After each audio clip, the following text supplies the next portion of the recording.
Welcome back. Just breezing through the first hour here. I am in the full Trump regalia. As you can see, it's a Freaky Friday, casual Friday. I do have my Scott Lebedo peace sign on, special collection from my boy Scotty. I was with him last night at the debate watch party. There was about 70 people, I would say. Socially distanced, masks at tables at Denoy restaurant. It was fantastic. Everyone was eating, had a few drinks, nice. But the crowd was overwhelmingly pro-Trump. Okay, Eddie does an amazing job down there. The food was spectacular. Atmosphere was great.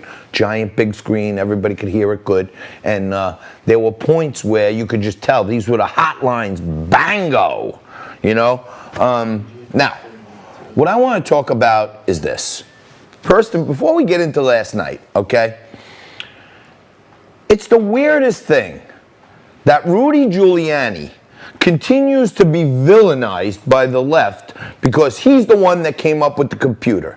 Now, let's get into a few things. Rudy Giuliani has spent a lifetime of law enforcement. He was associate attorney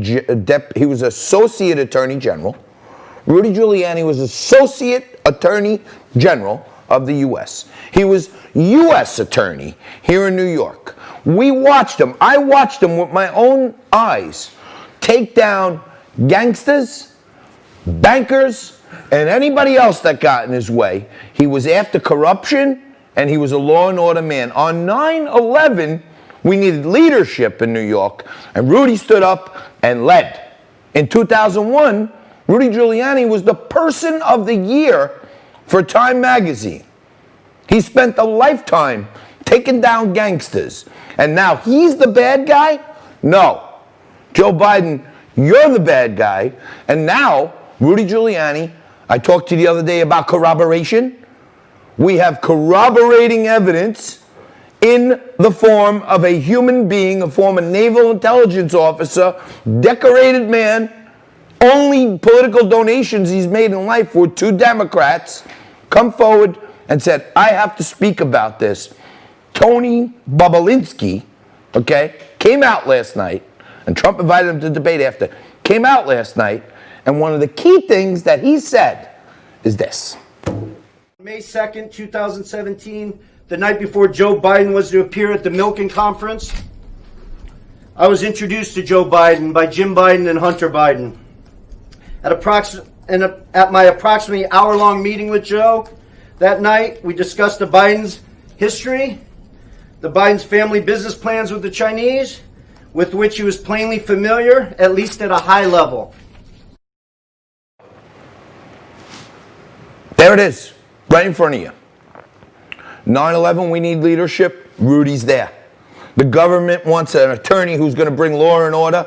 Rudy's there, U.S. attorney. Okay? He took down the mob. He took down U.S. Bank, Wall Street.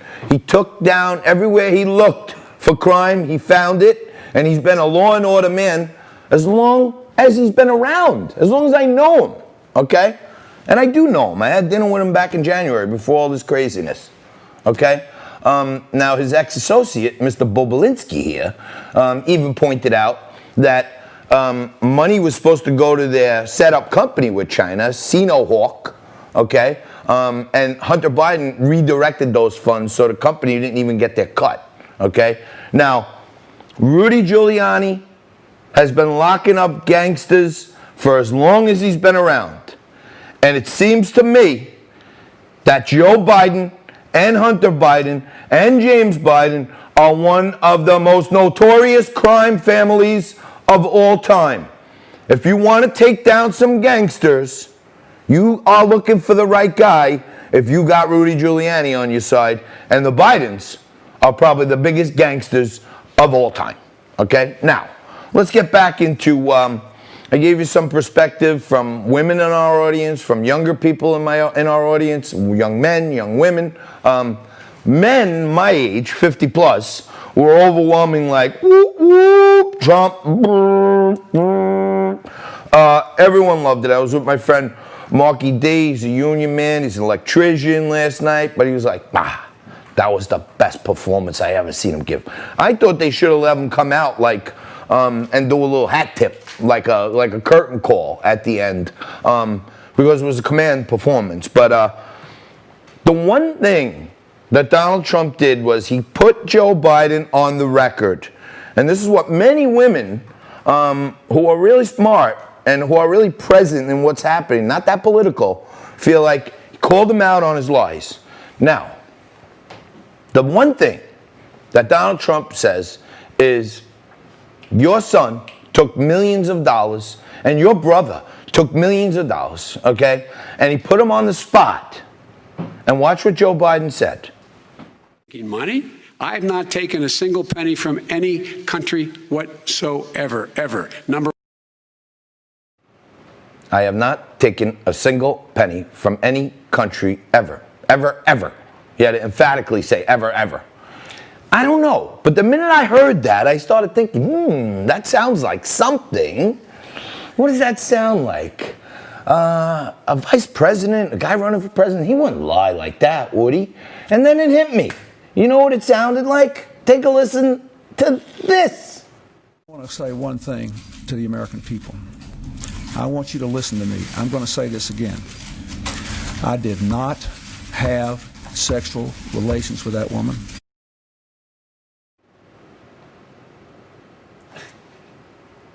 I did not have sexual relations with that woman. You hear the cadence of it? Now, we all know now that was a lie. It was the president straight lying. I did not have sexual relations with that woman. Joe Biden again, Nico? Listen to the cadence on it. This is how lies are formed and repeated. Watch. Money? I have not taken a single penny from any country whatsoever, ever. I don't know. Sounds to me like a canned lie. And then when we have Tony Bobulinski out there saying, I personally sat in a room with Mr. Biden for an hour, and he explained to me why the Biden name is a legacy. And if you listen to it closely, you see Bill Clinton parsed his words perfectly. I did not have sexual relations with that woman. Okay, he left himself a sliver of plausible deniability in the semantics of it. And Joe Biden said, I did not ever take a single penny. And it turns out, no, Joe, you didn't. But your son did. And your brother did. And your other brother did.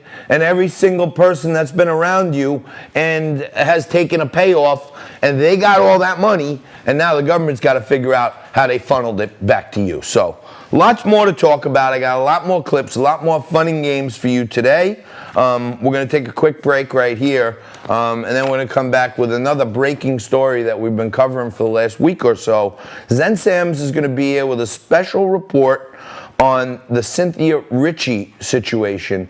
American citizen raped in Pakistan, reported to the State Department under Joe Biden and Hillary Clinton. The interior minister allegedly raped her. We're going to have Cynthia here to tell you all about it right after this.